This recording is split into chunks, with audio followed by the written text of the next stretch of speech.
하지 않는 어떤 자가 주의 이름으로 귀신을 내쫓는 것을 우리가 보고 우리를 따르지 아니함으로 금하였나이다. 예수께서 이르시되 금하지 말라. 내 이름을 의탁하여 능한 일을 행하고 즉시로 나를 비방할 자가 없느니라. 우리를 반대하지 않는 자는 우리를 위하느니라. 누구든지 너희가 그리스도에게 속한 자라 하여 물 한 그릇이라도 주면 내가 진실로 너희에게 이르노니 그가 결코 상을 잃지 않으리라. 아멘. 유명한 제자와 무명한 제자라는 제목으로 말씀을 전합니다. 오늘 말씀의 유명한 제자는 누구겠습니까? 우리가 읽었던 38절부터 보면 유명한 제자는 누구예요? 요한이죠. 물론 이름이 안 나와 있는 다른 제자들도 포함될 수 있지만 그래도 이름이 여기 지금 표시가 되어 있는 요한. 저와 여러분도 알잖아요. 2000년이 지났는데도 요한을 알고 있을 정도니까 요한이 대단히 유명한 사람이죠. 그리고 그 당시에도 요한은 유명한 사람이죠. 예수님의 제자로서. 그리고 예수님의 12제자 중에서도 또 특별히 베드로, 야고보, 요한 이 세 명을 예수님이 데리고 다니셨기 때문에 이 요한이라고 하는 사람은 특별히 주님의 사랑을 많이 받는 사람이라고도 되어 있어요.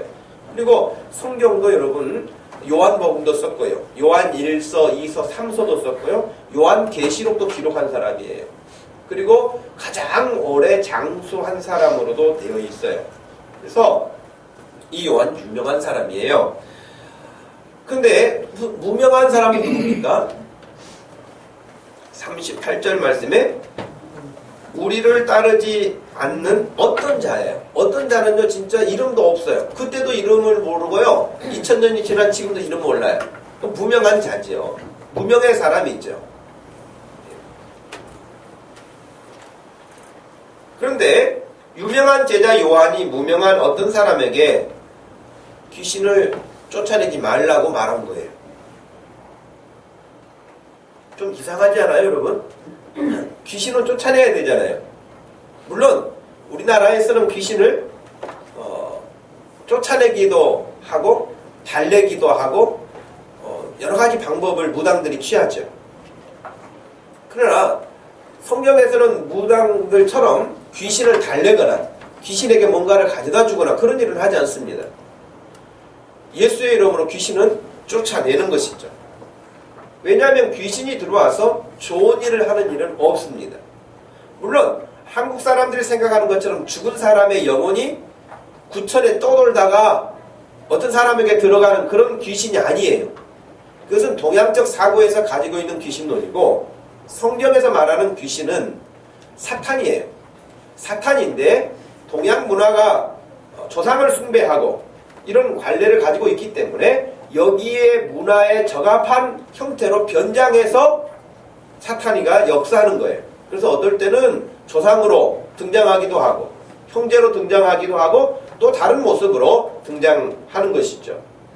여러분 만약에 죽은 조상이 귀신이 된다고 한다면 왜 서양 사람들은 귀신이 없겠습니까?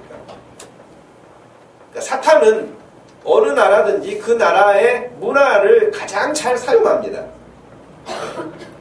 그러므로 어찌됐든 우리나라에서는 귀신이라는 이름으로 다양한 모습을 변장해가지고 들어오는데 어찌됐든 귀신이 들어와서 유익하게 하는 건 없어요. 또 특별히 성경에서 귀신 들린 사람들을 보게 되어지면 귀신이 들어와서 그 사람을 혼란케 하고 병들게 하고 눈멀게 하고 귀멀게 하고 말 못하게 하고 이런 일들을 다 악한 사탄이가 하는 거예요. 그 예수님이 오셔서는 이런 귀신들에 대해서 여지를 주지 않으셨고 다 쫓아내셨죠. 아니 그리고 예수님이 나타나시면 귀신들이 스스로 놀래서 벌벌 떨었죠. 예. 그런데 지금 무명의 어떤 사람이 예수님의 이름으로 귀신을 쫓아냈다는 거예요. 그러니까 요한이 자기들을 따르지 않는 사람이기 때문에 그를 금했다. 귀신 쫓아내지 말라. 그런 일 하지 말라. 그렇게 했다는 거예요. 근데 여러분 사실은 지난번에도 우리가 본 바와 같이 예수님께서 제자들을 부르신 이유가 뭐예요? 예수님이 왜 제자들을 부르셨죠? 여러분, 전에도 찾아보았던 말씀이 있지만 또다시 확인해 보시기를 바랍니다. 마가복음 3장 보세요. 왜 예수님께서 제자들을 부르셨는지 마가복음 3장을 보시면 그 이유를 분명하게 밝히셨습니다. 마가복음 3장 13절에서 15절까지 한번 읽어보겠습니다. 또 산에 오르사 자기가 원하는 자들을 부르시니 나온지라. 이에 12를 세우셨으니 이는 자기와 함께 있게 하시고 또 보내사 전도도 하며 귀신을 내쫓는 권능도 가지게 하려 하심이로라 그랬어요. 그러니까 예수님께서 제자들을 부르신 것은 예수님과 함께 있도록 하시는 거, 그 일을 위해서도 부르셨고요. 전도를 위해서도 부르셨고요. 귀신을 내쫓는 권능을 가져서 귀신을 쫓아내는 그 일을 위해서도 부르셨다는 거예요. 저는 예배 시간에 딴짓하는 사람 제일 싫어해요. 하나님도 싫어하실 거예요. 그러니까 딴짓하지 마세요. 물론 내가 이렇게 이야기하면은 사람들은 생각해요. 아, 예배드리러 왔는데 왜 분위기를 그렇게 하냐. 근데 여러분, 제가 앞에 서서 보면은 예배 시간에 딴짓하지 마세요. 왜냐면 나는 나중에 하나님 앞에 섰을 때 혼날지도 몰라요. 너 예배 시간에 왜 얘들을 그렇게 그 모양으로 놔뒀느냐. 나는 하나님 앞에 그런 말씀을 듣고 싶지는 않거든요. 여러분, 예배 시간에 절대 딴짓하지 마세요. 정신 바짝 차리고, 제 얼굴 보러 온 것도 아니고, 여러분들 사람 사귀러 온 것도 아니고, 하나님께 예배하러 온 사람들인데 예배하는 일에 집중하지 않고 딴 일을 한다는 것은 정말 해서는 안 될 일이에요. 그러니 특별히 주의하시고, 옆에 사람이 뭔가를 건드려도 말을 해도 여러분 오히려 주의를 주세요. 같이 말하고 대꾸하지 말고. 근데 예수님이 이 시간도 제자를 부르신 것처럼 저와 여러분도 부르셨는데 왜 부르셨냐는 거예요. 저와 여러분도 부르신 이유가 있어요. 근데 그 부르신 이유가 명확하지 않고 그저 그냥 어떻게 교회 다니다 보니까 교회 다닌 사람이 된다면 그건 참 불행한 일이죠. 분명한 자기의식이 없이 교회를 다닌다고 하는 것은 어느 일정 기간을 다닐지 모르지만 그 내면 중심에서는 그리스도와 무관할 수 있거든요. 예수님이 지금 3년간 자기의 제자들을 부르셔서 데리고 다니시고 진짜 함께 계셨어요. 함께 하셨어요. 그리고 진짜 전도도 하셨어요. 그 제자들도 전도를 나갔어요. 또 귀신을 쫓아낼 수 있는 권능을 주셔서 제자들도 귀신을 쫓아낸 경험이 있어요. 제가 지난번에 여쭤보니까 여러분들은 귀신을 쫓아낸 경험이 없다고 하시더라고요. 근데 여러분, 예수님의 제자들은 귀신을 쫓아내는 일도 경험했거든요. 그래서 여러분, 12제자를 부르셔서 둘씩 보내시면서 더러운 귀신을 제어하는 권능을 주시기도 하고, 제자들이 나가서 회개하라 전파했어요. 회개하라고 전파했어요. 참 어려운 일이에요. 참 어려운 일이에요. 오늘도 우리가 그 큐티하고 있는 본문이 어디였냐면은 열왕기상 21장의 내용인데, 엘리야라고 하는 선지자를 하나님이 부르신다고요. 근데 아합이라고 하는 악한 왕에게 가서 전달하라는 거예요, 말씀을. 근데 그 메시지가 무슨 메시지냐면, 아합 너는 완전히 처참하게 죽을 것이다, 그런 메시지예요. 근데 아합도 얼마나 무서운 왕입니까? 악한 왕이고 선지자들 많이 죽였고, 엘리야도 죽이려고 그 아내 이세벨까지 동원해가지고 아주 강력하게 쫓아다녔고, 그런 사람 앞에 또 가야 되는 거예요. 참 선지자가 어떻게 보면 세상적인 어떤 표현을 한다면 불행하죠. 자기 마음대로 못 살고 하나님이 시키는 대로 그 말씀을 전해야 되니 얼마나 여러분 부담되겠어요. 좋은 메시지 같은 거 그냥 100번이라도 갔죠. 근데 여러분, 제자들도 마찬가지지 않습니까? 가가지고 그냥 뭐 이렇게 정리하고 와라. 예수님이 그렇게 말씀하지 않았어요. 회개하라, 그렇게 하신 거예요. 미안하지만 저도 회개해야 되고요, 여러분도 예배 시간 나올 때마다 하나님 앞에 회개해야 될 줄로 믿습니다. 회개하지 않으면요 소망이 없어요. 그냥 여러분, 제가 여러분 보면서 집사님 잘 지내셨어요? 뭐 별일 없으셨어요? 안부 묻고 끝난다고 하는 것, 그거는 의미가 없어요. 그건 부수적인 거예요. 그러나 하나님 앞에 설 때마다 지난 한 주간의 내 삶에 처처 이렇게 내 생활 가운데서 처절하게 쓰러지고 하나님 말씀 지키지 못하고 하나님 말씀대로 순종하지 못한 것에 대해서 주님 용서해 주세요라고 자기 자신을 돌아보고 회개하는 거, 자기 돌아보는 거, 그렇게 자복하는 거, 주님으로부터 용서함을 받는 거, 이런 관계가 계속되지 않는 한 그 믿음은 의심스러운 믿음인 거죠. 교회는 비록 나올지만 의심스러운 믿음이에요. 그래서 예수님의 제자들도요, 예수님이 권능을 주셨을 때 나가가지고 회개하라 그렇게 전파했거든요. 근데 그 회개하라는 메시지를 듣고 진짜 회개한 사람도 일어났고요, 예수님의 제자들이 귀신을 쫓아내는 그런 경험도 정말 신기하게도 했단 말이죠.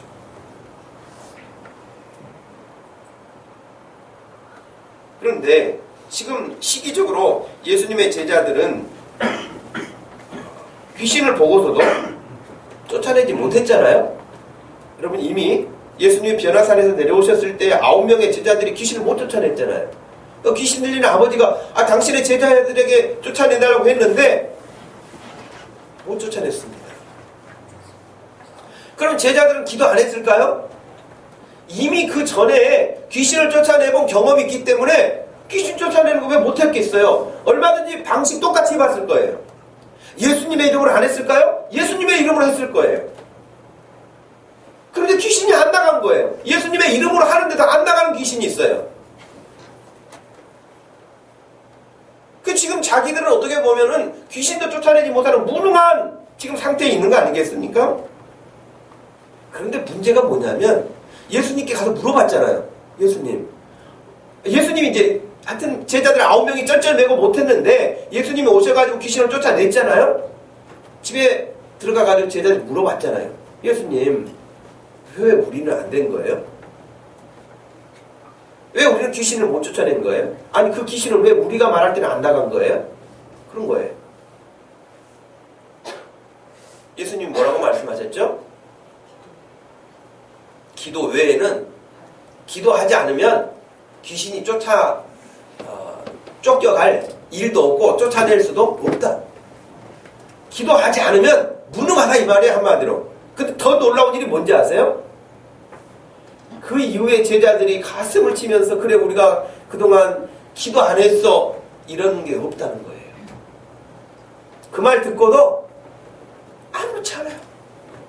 기도하러 그날 밤에 당장 갔더라 그런 말씀 없어요. 아니 그 다음날 기도했다는 말도 없어요. 제자들은 예수님이 그리 말씀하셨는데도 불구하고 기도했다는 말이 없어요. 영적으로 무감각해져 간 것이죠. 여러분은 말씀을 들을 때마다 이건 기도해야 될 문제구나 라는 생각이 들면 기도하십시오. 여러분이 살 길이고 여러분 자녀가 살 길이고 나라가 살 일입니다. 기도하지 않고는 절대 소망 없습니다. 지금은 그냥 사는 것 같죠. 그러나 여러분의 영적인 파워를 점점 다 빨아들여가지고 기도 없는 인생은 헛개비 인생이 되는 거예요. 헛개비 믿음이 되는 거예요. 한 번만 누가 훅 불어도 넘어가는 거예요. 누가 작은 말만 해도 시험 드는 거예요. 기도하지 않는 사람의 무능한 모습이죠. 근데 제자들이 지금 그랬단 말이에요. 여러분 요한계시록 1장으로 가보시기 바랍니다. 요한계시록 성경 찾기 어렵잖아요. 제일 뒤에니까요. 요한계시록 1장 1절에서 3절 말씀을 찾으셔서 같이 한번 읽어보겠습니다. 요한계시록 1장 1절에서 3절 말씀입니다. 읽습니다. 예수 그리스도의 계시라. 이는 하나님이 그에게 주사 반드시 속히 일어날 일들을 그 종들에게 보이시려고 그의 천사를 그중 요한에게 보내어 알게 하신 것이라. 요한은 하나님의 말씀과 예수 그리스도의 증거 곧 자기가 본 것을 다 증언하였느니라.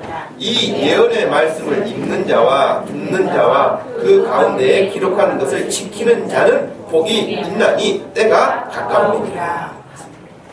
여기 보면 말씀을 듣는 것도 복이에요. 이 예언의 말씀, 성경 말씀을 읽는 것도 복이에요.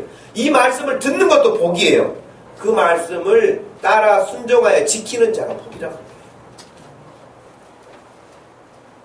여러분 부뚜막 위에 소금도 집어넣어야 맛을 내는 거 아니겠습니까? 아무리 좋은 양념 가지고 있을지라도 집어넣지 않으면 아무 효과를 내지 않죠. 말씀을 듣고도 그 말씀을 지키지 않으면 나하고 무관한 거예요. 무관한 거예요.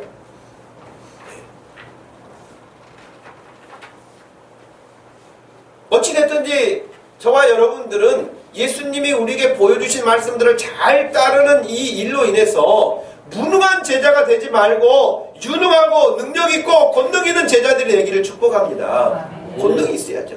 여러분들이 기도하면 역사가 일어나고, 여러분들이 하나님 앞에 기도하면 놀라운 일들이 일어나고, 여러분들이 하나님 앞에 예배하면 놀라운 은혜들이 체험되어지고, 이런 일들이 일어나야 되지 않겠습니까? 교회 와서 예배 드리는데 아무 일이 일어나지 않아. 이건 여러분 너무나 불행한 일이에요. 저는 속상해요. 예배를 드리는데도 아무 일이 안 일어난다는 것이 너무 속상해요.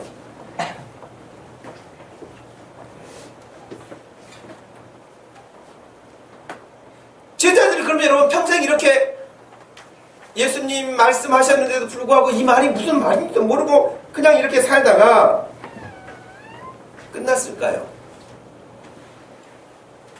지금 요한을 비롯한 예수님의 제자들은 능력이 없었고 생각도 능력이 없는 정도의 문제가 아니라요. 아예 생각이 딴 생각이 있었어요. 이게 더 심각하죠. 우리가 혹시 여러분들 뭐 이력서를 쓰거나 그러면 종교란에 기독교라고 쓸지는 모르지만 기독교라고 쓸 뿐이지 기독교도로서 기독교 성도로서 그리스도인으로서 아무런 능력이 없는 그리스도인, 명분만 그리스도인, 그것은 아무 효과가 없다는 거예요. 예수님은 지금 십자가의 죽음을 앞에 두고 한 걸음씩 한 걸음씩 더 걷고 계시는 거예요. 근데 제자들은 예수님의 십자가하고는 아무 상관이 없는 무관한 다른 것들로 내가 더 높다, 내가 더 위대하다, 내가 더 크다, 내가 더 능력 있다, 그런 견주는 일로 본질을 잡지 못하고 중요한 것을 놓쳐버리고 다른 것들에 마음을 빼앗긴 결과죠. 여러분 신앙생활 하는데도 마찬가지입니다. 정말 중요한 본질을 잡지 못하면요, 엉뚱한 것 붙잡고 살아요. 엉뚱한 것 때문에 교회 안에서 허비해요. 그런 일이 없기를 바라요. 여러분 예수 그리스도를 붙잡으시기를 바랍니다. 예수 그리스도의 은혜를 사모하시기를 바랍니다. 그리고 그 은혜에 여러분의 삶이 녹아나기를 바랍니다. 그래야 딴 생각 안 해요. 딴 행동 안 해요. 딴 것 하지 않아요. 그렇지 않으면요, 은혜의 자리에 다른 것들이 들어와가지고 사람 비교하거나 사람 여러 가지 평가하거나 사람에 대한 이런저런 섭섭한 생각을 하거나 이런저런 것 때문에 결국 어떻게 됩니까? 점점점 믿음이 빠져나 골다공증 걸린 사람처럼 한 대 탁 치면 꺾여지는 거예요. 그냥 부러지는 거예요. 여러분의 영적 골수가 은혜로 아주 풍성하기를 바랍니다. 그래 여러분, 누가 와서 주먹으로 때리든 물론 후려친다 할지라도 거뜬하게 막아낼 수 있는 그런 당당함이 있어야 되지 않겠습니까?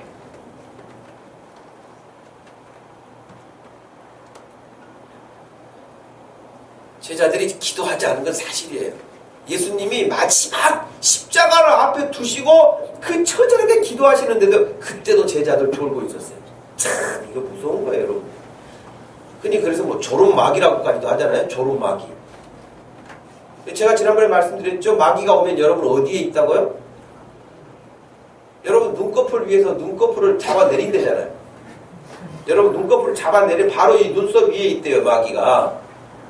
눈을 감긴다는 거예요. 이상하게도 눈이 감기면은요, 잠이 와요. 그러니까 여러분, 오죽하면 조롱마귀라는 말을까지 썼을까요?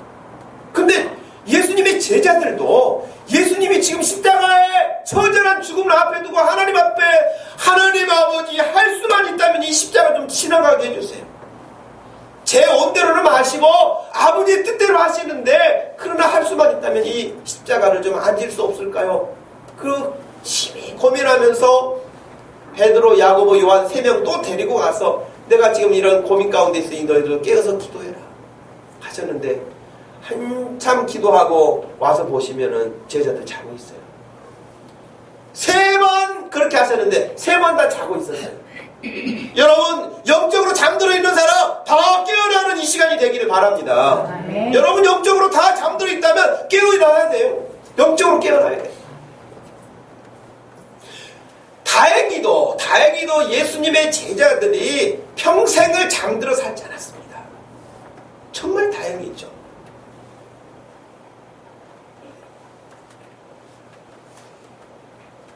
그들도요, 결국에는 기도하게 됐어요. 제자들도 기도하게 됐어요. 어떻게 기도하게 됐을까, 이들이? 선생님이 잡혀가는 상황에서도 잠잠한 사람들이었는데 어떻게 이들이 기도하게 됐을까요? 저는 먼저 좋은 의미와 나쁜 의미로 생각해 볼 수 있는데요. 좋은 의미는 그들이 하나님의 말씀, 예수님의 마지막 남기고 가신 말씀 때문에 기도했다. 그런 좋은 의미 해석이에요.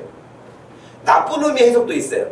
그 뭐냐면 예수님이 막 능력을 행하신 선생님 아닙니까? 근데 그분이 죽으셨어요. 다시 3일 만에 부활하셨는데 계속 계시는 게 아니라 40일간 계시고 다시 그들이 보는 데서 하늘로 올라가셨어요. 제자들이 지금 상태가 어떻겠어요? 무섭죠. 능력 많은 선생님이 가셨으니 자기들 능력 없죠. 불안하죠. 그러니까 어디 나가지 못한 거예요. 그래서 다락방에 모인 거예요. 그러니까 소극적인 의미로 해석한다면 아마 무서워서 못 나가기도 했을 거예요. 적극적인 의미로 해석한다면 주님의 말씀을 붙잡고 있었을 거예요. 자, 사도행전 1장으로 가보겠습니다.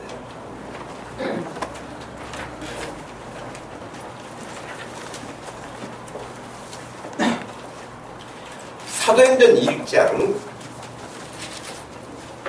3절 말씀에서 5절 말씀까지 한번 먼저 읽어보겠습니다. 3절에서 5절까지 시작. 그가 고난받으신 후에 또한 그들에게 확실한 많은 증거로 친히 살아계심을 나타내사 40일 동안 그들에게 보이시며 하나님 나라의 일을 말씀하시니라. 사도와 함께 모이사 그들에게 분부하여 이르시되 예루살렘을 떠나지 말고 내게서 들은 바 아버지께서 약속하신 것을 기다리라. 요한은 물로 세례를 베풀었으나 너희는 몇 날이 못되어 성령으로 세례를 받으리라 하셨느니라. 그랬어요. 여기 보면 4절 말씀에 그들에게 분부하셨어요. 예루살렘을 떠나지 말아라. 내게서 들은 바 아버지께서 약속하신 것을 기다려라. 약속을 기다리라. 그것은 뭐냐면 몇 날이 안 되면 너희가 성령으로 세례를 받을 것이다. 근데 여러분 8절 말씀 한번 읽어보겠습니다. 8절. 오직 성령이 너희에게 임하시면 너희가 권능을 받고 예루살렘과 온 유대와 사마리아와 땅끝까지 이르러 내 증인이 되리라 하시니라. 여기 5절 말씀에 몇 날이 못되어 성령으로 세례를 받으리라 그렇게 약속하셨는데 8절 말씀에 성령이 너희에게 임하시면 너희에게 권능이 임할 거라는 거예요. 권능이. 그래서 제자들이 이 말씀을 듣고 어떻게 했느냐. 12절 말씀에서 14절까지 읽어보십시다. 12절에서 14절 시작. 제자들이 감나몬이라 하는 산으로부터 예루살렘에 돌아오니 이 산은 들어가 그들이 요한은 다락방으로 올라가니 베드로, 요한, 야고보, 안드레와 빌립, 도마와 바돌로메, 마테와 및 알페오의 아들 야고보, 셀롯인 시몬, 야고보의 아들 유다가 다 거기 있어 여자들과 예수의 어머니 마리아와 예수의 아우들과 더불어 마음을 같이하여 오로지 기도에 힘쓰더라. 드디어 예수님의 제자들이 기도하기 시작한 거예요. 그 전에 기도했다는 예수님 3년 따라다니면서도 기도했다는 장면이 없어요. 보신 적 있습니까? 없습니다. 근데 여기 사도행전 넘어오면서 그들이 드디어 기도하기 시작한 거예요. 할렐루야. 여러분 기도하는 믿음 되기를 바랍니다. 기도하는 믿음 되기를 바랍니다. 어떻게 됐을까요? 예수님은 약속하셨어요. 너희들 예루살렘 떠나지 말아라. 예루살렘 떠나지 말고 하나님 아버지가 약속하신 것을 기다려라. 그 약속은 성령이 오실 거라는 거예요. 성령이 너희에게 오시면 너희가 권능을 받을 거라는 거예요. 근데 이 말씀을 듣고 지금 제자들이 다락방에 다 모여서 기도했어요. 그럼 결과 있어야 되지 않겠습니까? 결과가 2장에 나와 있습니다. 2장 1절 말씀부터 7절 말씀까지 먼저 읽어보겠습니다. 2장 1절에서 7절입니다. 오순절날이 이미 이름에 그들이 다같이 한 곳에 모였더니 오련히 하늘로부터 급하고 강한 바람 같은 소리가 있어 그들이 앉은 온 집에 가득하며 마치 불의 혀처럼 갈라지는 것들이 그들에게 보여 각 사람 위에 하나씩 임하여 있더니 그들이 다 성령의 충만함을 받고 성령이 말하게 하심을 따라 다른 언어들로 말하기를 시작하니라. 다 놀라 7절 말씀에 신기하게 여겨 이르되 보라 이 말하는 사람들이 다 갈릴리 사람이 아니냐. 12절 다 놀라며 당황하여 서로 이르되 이 어찌된 일이냐 하며 또 어떤 이들은 조롱하여 이르되 그들이 새 술에 취하였다 하더라. 진짜 성령이 오신 거예요. 기도하는 그들에게만 오신 거예요. 여러분 성령이 임하시기는 임하셨어요. 그러나 다른 곳에 임하신 게 아니에요. 기도하는 자들에게 임하신 줄로 믿습니다. 오늘날도 성령 하나님이 우리와 함께 계세요. 그러나 기도하는 자들과 함께 하신 줄로 믿습니다. 기도하는 자들과.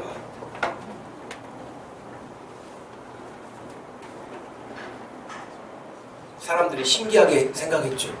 여러분 심지어는 7절 말씀에 다 놀라 신기하게 여겨 이르되 보라 이 말하는 사람들이 다 갈릴리 사람들 아니냐. 다 갈릴리 사람들 아니냐. 이 말은 예수님을 소개했던 나다나엘이 뭐라고 말했습니까? 빌립에게 나사렛에서 무슨 선한 것이 날 수 있겠느냐 이 말이에요. 저 갈릴리 사람들 아니냐 하면 그 말은 비하하는 말이에요. 아니 저 갈릴리 손뜨기들 아니냐. 근데 저는 유창한 말을 어떻게 하는 거야. 다 놀랬다는 거예요.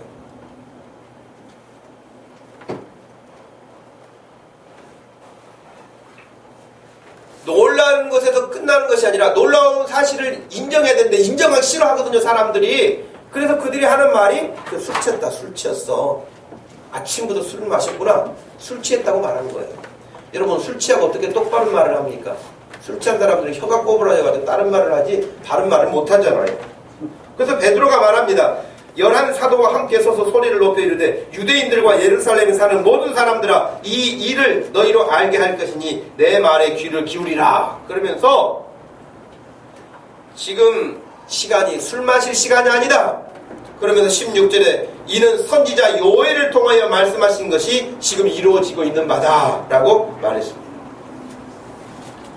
성령이 임하니까 제자들에게 변화가 일어났어요.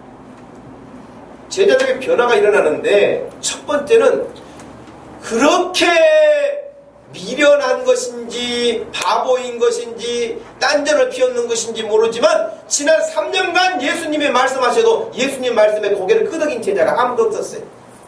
미안하지만 동문서답이었어요. 예수님이 말씀하시는 것과 동문서답이었어요. 그런데 성령을 받고 나니까 가장 먼저 변한 게 뭐예요? 성경을 이해하는 눈이 확 열린 거예요. 아, 예수님이 이래서 돌아가셨구나. 야, 예수님이 이렇게 해서 십자가에 그 짐을 지셨구나. 아, 예수님이 이래서 부활하셨구나 하는 이 사실들에 대해서 눈이 확 열린 거예요. 여러분의 영안이 열리기를 축복합니다. 아멘. 성경을 보면 아, 이 말씀이 그런 뜻이구나. 열려야죠. 까만 것은 글자요, 하얀 것은 종이요. 뭐 이렇게 하고 낳고 죽고 이런 소리만 하지 말고 하나님의 말씀이 눈에 확 들어와서 야, 이 말씀이 그래서 시편 119편 말씀처럼 주의 말씀이 꿀송이보다 답니다 라는 고백을 할 수 있는 그런 사람들이 돼야 되지 않겠습니까? 성령이 임하니까 성경 보는 눈이 달라진 거예요. 눈이 열린 거죠.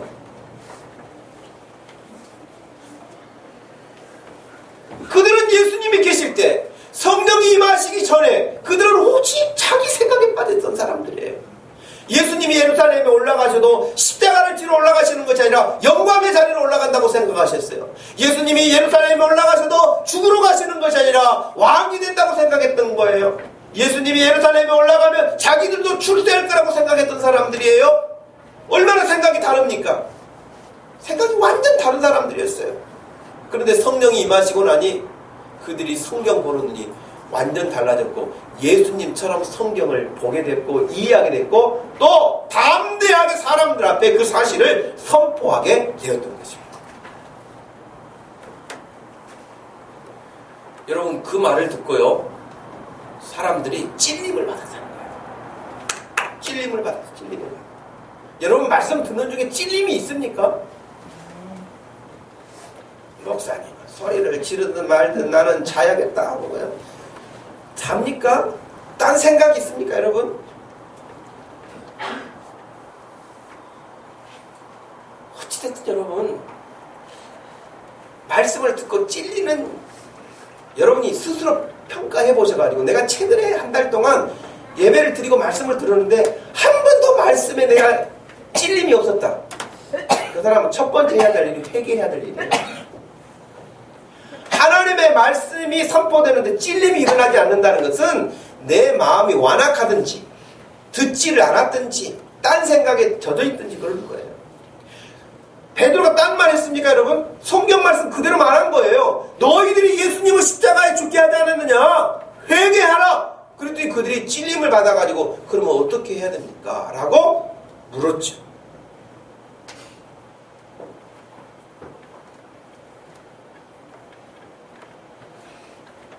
사도행전 2장 43절 이하에 보면 사람들이 찔림을 받는 것뿐만 아니라 회개하기 시작했어요. 회개해서 그날 3,000명이 예수를 믿었다고 나왔어요. 3,000명만 예수 믿는 것뿐만 아니고 더 나가서 그들이 두려워했다는 거예요. 아, 하나님이 살아계시구나 하는 것을 친히 경험한 거예요. 저는 우리가 예배할 때마다 여러분들 예배하는 중에 성령이 여러분 가운데 임재하셔서 옆에 사람이 느낄 수 있는 그런 예배가 되기를 소원합니다. 예배하는데 우리끼리 찬송해? 우리끼리 즐거워해? 그리고 밥 먹고 가? 그건 의미가 없어요 여러분. 비록 밥을 못 먹고 가는 한이 있을지라도 예배 중에 임하신 성령님을 경험할 수 있는 그러니 예배 전에 기도해야죠 여러분. 성령님이 여러분 안 계십니까? 계셔요. 여기 안 오십니까? 오셨어요. 그런데 어떤 사람은 경험해요. 어떤 사람은 경험하지 못해요. 그러니 여러분 그냥 왔다 가기는 너무 억울하지 않아요? 그러니 교회 올 때마다 사모하고 오세요. 와서는 기도하세요. 하나님 오늘 나에게 은혜 주셔야 돼요 라고 기도하셔야 됩니다. 그렇지 않으면 무늬만 그리스도인이 되는 거예요. 무늬만.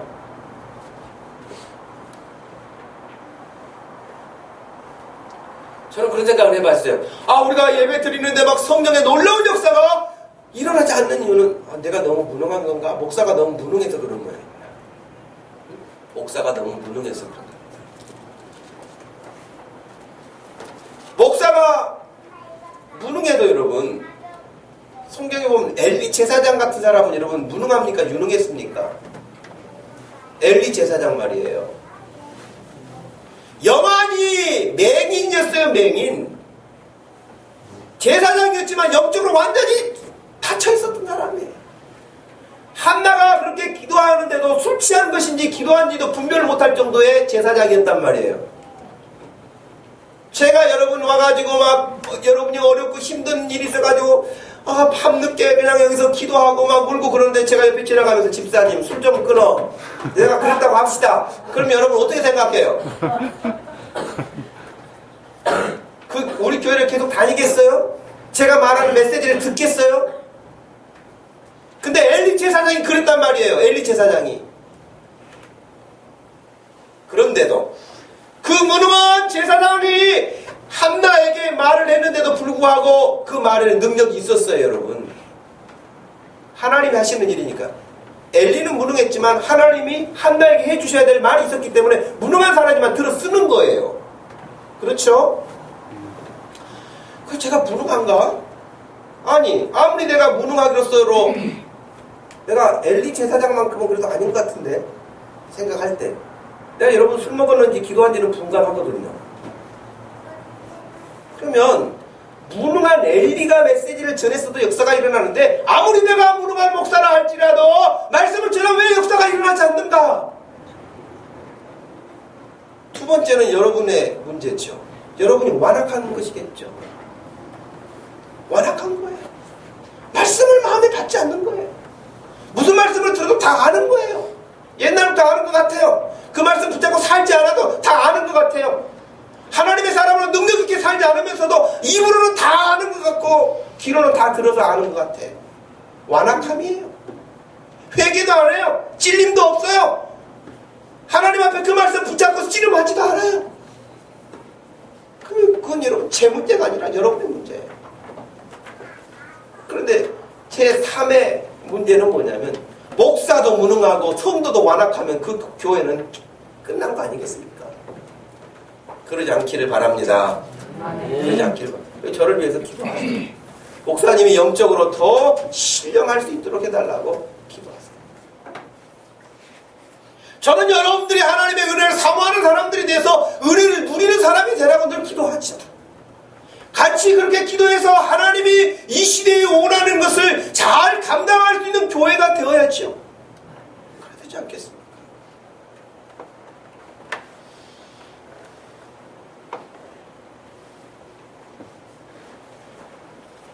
어찌됐든 오늘 그 유명한 예수님의 제자 요한은 귀신을 쫓아내지 말라는 말을 하다니 참 희한한 말을 다 한 것이죠.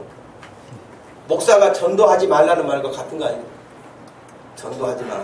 예배하지 마. 그 말하고 같은 거 아니겠어요? 그 일을 위해서 예수님이 부르셨는데 그 일을 하지 말라고 아니요.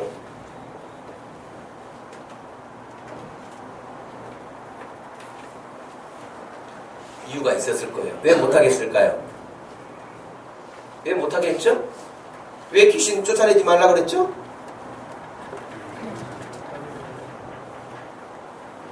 지금 예수님, 요한은 우리는 지난 3년 따라다닌 사람들이야. 너 누구야? 이거예요. 한마디로. 우리는 3년간 예수님 따라다닌 사람들인데 하려면 우리 허락받고 해야지. 허락도 없이 네가 뭐하는 짓이야? 이거 하는 거예요. 그러니까 마치 예수님의 이름으로 귀신 쫓아내는 것도 특허 내는 것처럼 우리한테 허락받고 하라는 거예요. 그럼 못하겠다는 거예요.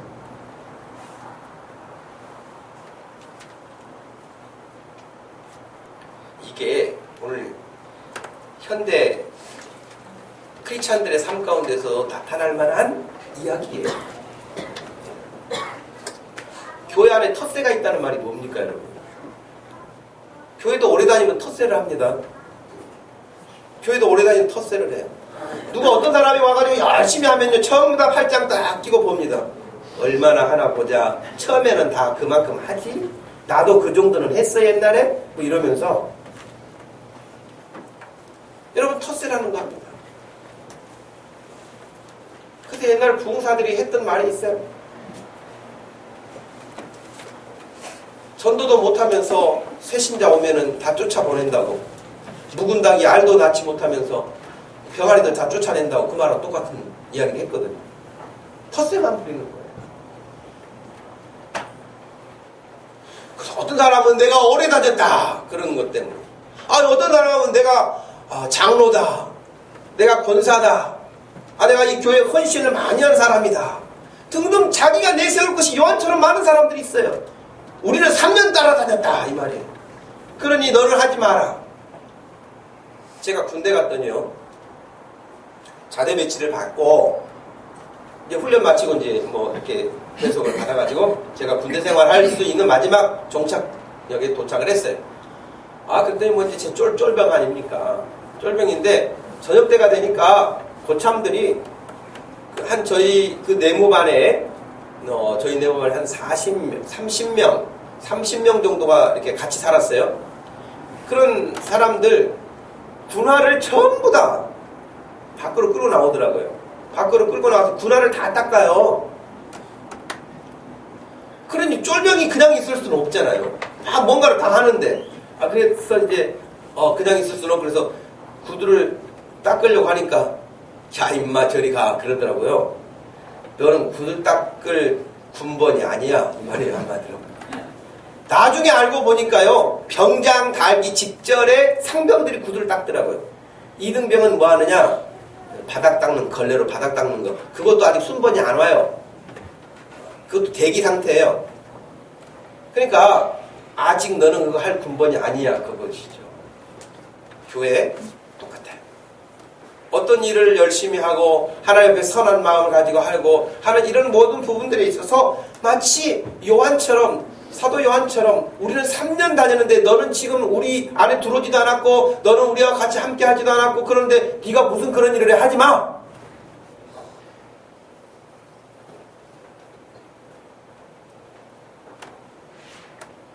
무능한 제자들의 전형적인 모습이죠. 복음과 거리가 먼 사람들에게서 나타나는 특징이라고도 할 수 있습니다. 여러분 혹시 여러분들이 하나님 앞에서 내가 이렇게 했으니까 내가 이런 사람이니까 내가 이런 믿음의 사람이니까 혹시라도 그런 마음이 여러분에게 이렇게 싹이 나려고 한다면 그 싹은 애초에 제초제를 강력한 걸 뿌려가지고 없애야지 그 싹이 크면요 여러분을 망하게 합니다. 여러분 망하게 합니다.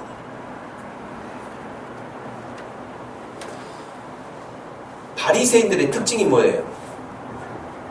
늘 다른 사람하고 구분하는 거잖아요. 너희하고 나는 다르다는 거예요. 너희하고 나는.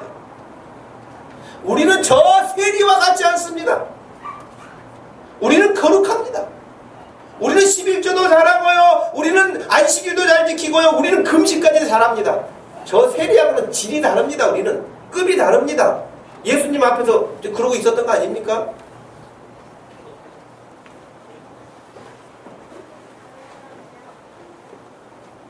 그런 바리새인들을 예수님이 신랄하게 책망하셨는데 지금 요한을 비롯한 제자들이 그 일을 하고 있는 거예요. 2000년이 지났는데 우리도 모르는 사이에 그런 일을 다시 반복할 수 있다는 거예요.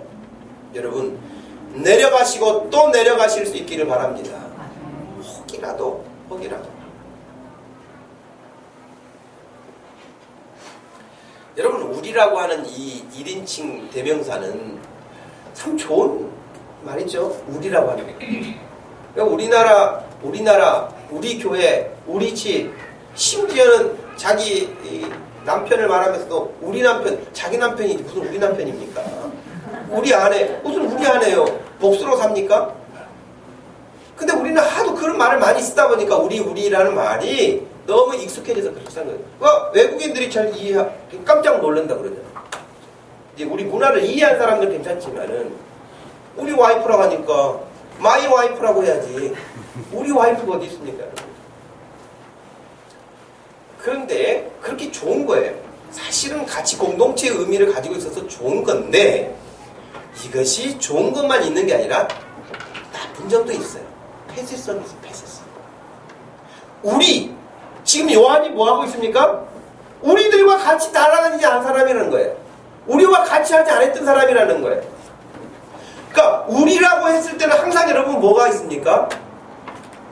우리라고 할 때 그 말을 할 때는요 자기에게 불리한 쪽입니까? 유리한 쪽입니까? 유리한 쪽이에요. 유리한 쪽. 우리 편 아니라는 거예요. 우리 멤버 아니라는 거예요. 너 언제부터 그랬는데? 그러면서 우리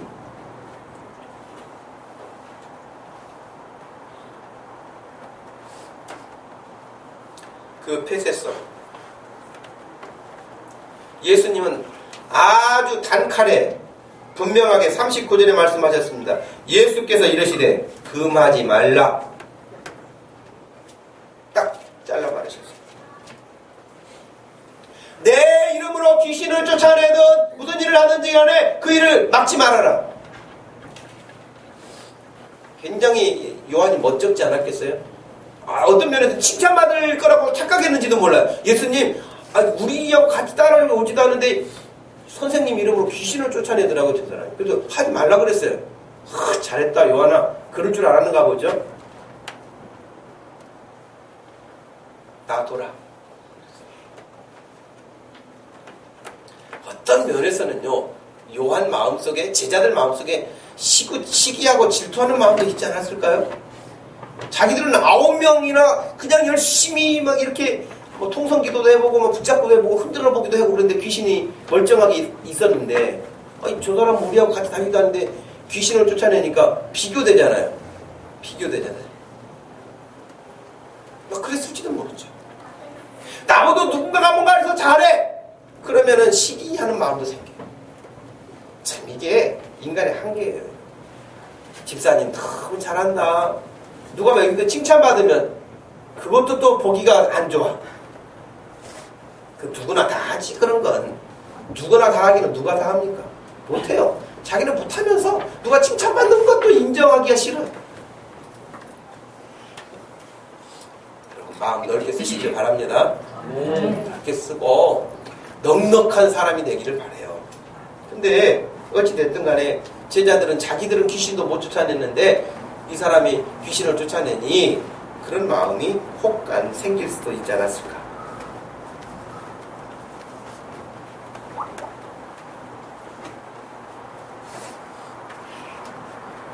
물론 조심해야 될 부분도 있어요. 마태복음 7장 21절에 보면 아주 무서운 말씀이 있잖아요, 여러분. 마태복음 7장 21절 한번 보시죠. 21절에서요. 23절까지 한번 읽어보십시다.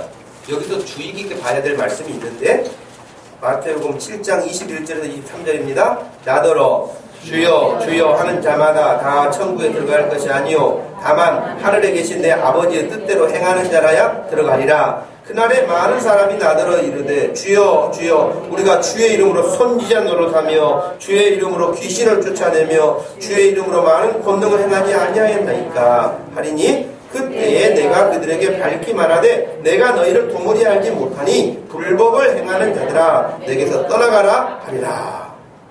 저는 이 말씀을 보면서요 조금 우아한 생각이 든 적이 있었거든요.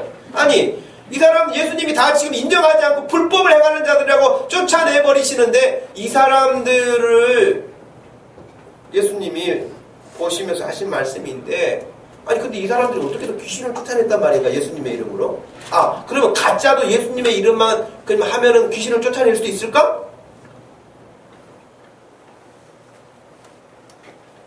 그 말씀과 대조적인 부분이 있어요. 사도행전 19장에 보세요. 사도행전 19장에 보면 이 말씀과 대조적인 말씀이 있거든요.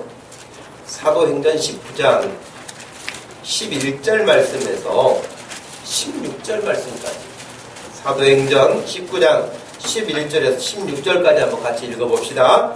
하나님이 바울의 손으로 놀라운 능력을 행하게 하시니 심지어 사람들이 바울의 몸에서 손수건이나 앞치마를 가져다가 병든 사람에게 얹으면 그 병이 떠나고 악기도 나가더라. 이에 돌아다니며 마술을 하는 어떤 유대인들이 시험삼아 악기 들린 자들에게 주 예수의 이름을 불러 말하되 내가 바울이 전파하는 예수를 의지하여 너에게 명하노라 하더라. 유대의 한 제사장 스게와의 7 아들도 이 일을 행하더니 악기가 대답하여 이르되 내가 예수도 알고 바울도 알거니와 너희는 누구냐 하며 악기 들린 사람이 그들에게 뛰어올라 눌러 이기니 그들이 상하여 벗은 몸으로 그 집에서 도망하는지라. 이 말씀도 보세요. 여기 보니까 자기도 예수님의 이름으로 했는데 내가 바울도 알고 예수도 아는데 너는 누구냐 그래가지고 잔뜩 두들겨 맞고 옷도 다 벗겨가지고 도망갔다는 거예요. 그러면 여기서는 예수님의 이름으로 했는데도 귀신이 안 나간 거고 오히려 귀신이 예수님의 이름으로 하는데도 불구하고 그 사람을 붙잡아가지고 지금 완전히 짓누르는 거 아닙니까? 그럼 마태복음 7장 21절에는 귀신을 쫓아낸 사람들은 그럼 뭐예요? 이 사람들하고는 다른 사람들 있잖아요. 그렇죠? 이 사람들은 지금 사도행전에 이 사람들은 귀신을 못 쫓아낸 거고 이 사람들은 쫓아낸 사람들이란 말이에요. 제가 이 말씀을 보면서 마태복음 7장에 있었던 그 사람들, 선지자 노릇했던 사람들, 귀신을 쫓아냈던 사람들, 이 사람들은 초기에는 믿음 생활을 바르게 했던 사람들일지 몰라요.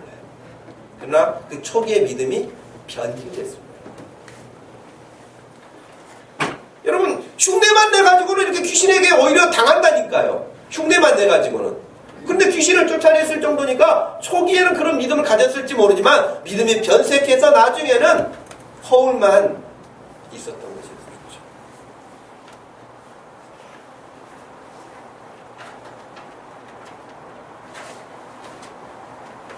그러므로 오늘 말씀에 어떤 사람이 행한 귀신 쫓아냄에 대한 것은 결코 부정적으로 볼 일이 아니라고 예수님이 금하지 말라고 하셨는데 고린도전서 12장 3절에 보면 그러므로 내가 너희에게 알리노니 하나님의 영으로 말하는 자는 누구든지 예수를 저주할 자라 하지 아니하고 또 성령으로 아니하고서는 누구든지 예수를 주시라 할 수 없느니라 그랬어요. 귀신을 쫓아내는 것은 하나님의 은혜로 하는 것이죠. 39절 41절까지 오늘 본문 말씀에서 이야기를 하시면서 금하지 말라고 하시면서 내 이름을 의탁하여 능한 일을 행하고 즉시로 나를 비방할 사람은 없다. 우리를 반대하지 않는 자는 우리를 위하는 자다.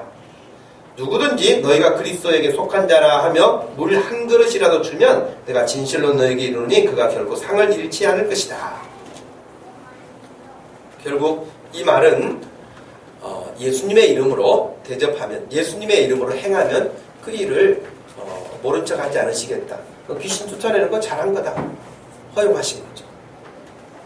어떻게 보면 그 무명한 제자는 이 12제자처럼 이름은 써있지 않지만 더 신실하게 예수님을 잘 따르는 사람이었을지 몰라요. 교회 안에도 보면요, 오히려 직분이 책임감이 큰 장로나 권사나 안수집사나 목사가 아닌데도 불구하고 목사를 부끄럽게 할 만큼 열심히 사람이 있어요. 아무 자기를 드러내지 않으면서도요, 그런 사람이 있어요. 그런 사람이 돼야죠. 여러분, 너무 유명한 사람 되려고 하지 마세요. 무명할지라도 신실한 주님의 제자 되는 일에 집중하실 수 있기를 바랍니다. 교회 안에 다양한 사람들이 있죠. 유명한 사람, 무명한 사람, 열심히 있는 사람, 좀 그렇지 않은 사람, 똑똑한 사람, 말만 하면 다 똑똑해. 그 사람은. 그 사람 앞에 서면 나는 늘 부족해. 그럴 수도 있거든요. 어떤 사람은 교회 안에 가난한 사람도 있고요, 부자일 수도 있어요. 어떤 사람은 무슨 일을 하면 결단을 당장 내려가지고 추진력 있는 사람이 있는가 하면 어떤 사람은 시간이 오래 가도 잘 해결하지 못한 사람도 있어요. 그러나 여러분, 다 같이 예수님의 12제자로 부름을 받았던, 지금 밖에 있는 제자가 됐든, 유명한 제자가 됐든, 무명한 제자가 됐든, 다 예수 그리스도의 그 나라를 위해서 저도 여러분도 부름받은 사람들이니 우리가 열심히 주의 이름으로 주님이 기뻐하시는 일들을 이 땅에서 행해 갈 수 있는 그런 능력의 제자들이 되기를 바랍니다. 우리 교회가 그런 일들을 불도저처럼 그렇게 밀고 나갈 수 있는 그런 일에 저도 여러분도 앞장설 수 있고 뒤서는 사람이 없기를 주님의 이름으로 축복합니다. 그 일을 위해서는 기도하는 일 말고는 방법이 없다고 하신 말씀을 꼭 기억하고 우리가 더 기도하는 일에 힘써서 무명한 제자 같지만 유명한 능력 있는 주의 선한 일들을 감당해낼 수 있는 일꾼 되기를 주님의 이름으로 축복합니다. 하나님 아버지 고맙고 감사합니다. 이 시간 저희들에게 귀한 시간을 주시고 하나님의 말씀을 읽고 전하고 듣고 하는 이런 시간을 주신 것 또한 감사합니다. 하나님의 말씀을 들을 때마다 말씀에 어긋난 나의 모습은 통절하게 회개하고 또 그 일을 반복하지 않도록 붙잡아 주시고 성령께서 견고하게 세워주셔서 세상과 적절하게 섞여 사는 것, 무늬만 그리스도인으로 사는 것이 아니라 능력 있는 그리스도의 사람으로 서게 하여 주시옵소서. 우리 목동주신교회 모든 성도들이 어디를 가든지 하나님의 사람으로 능력 있는 삶을 구현하는 이번 주간이 되기를 예수님의 이름으로 기도합니다. 아멘. 다 같이 자리에 일어나셔서 450장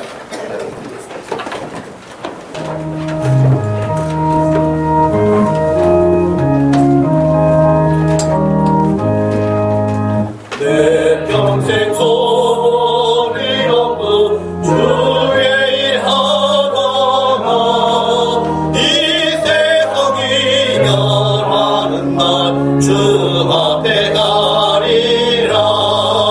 꿈같이 오랜 세상이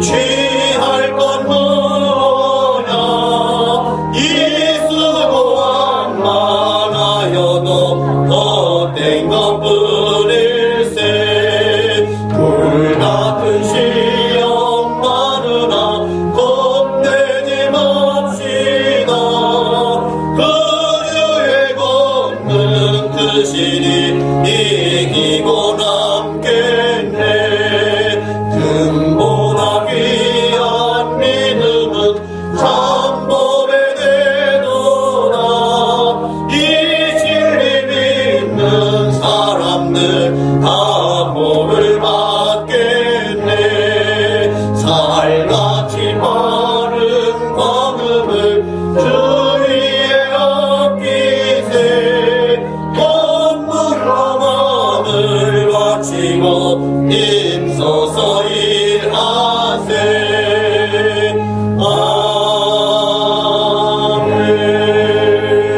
아멘. 지금은 우리 주 예수 그리스도의 구속의 큰 은혜와 우리 하나님 아버지의 극진하신 사랑과 성령 하나님의 위로 교통하심이 이 시간도 주의 제자로 능력 있게 이 땅의 삶을 사명을 감당하기 원하는 사랑하는 모든 성도들 머리 위에 지금부터 영원토록 함께 계실지어다. 아멘.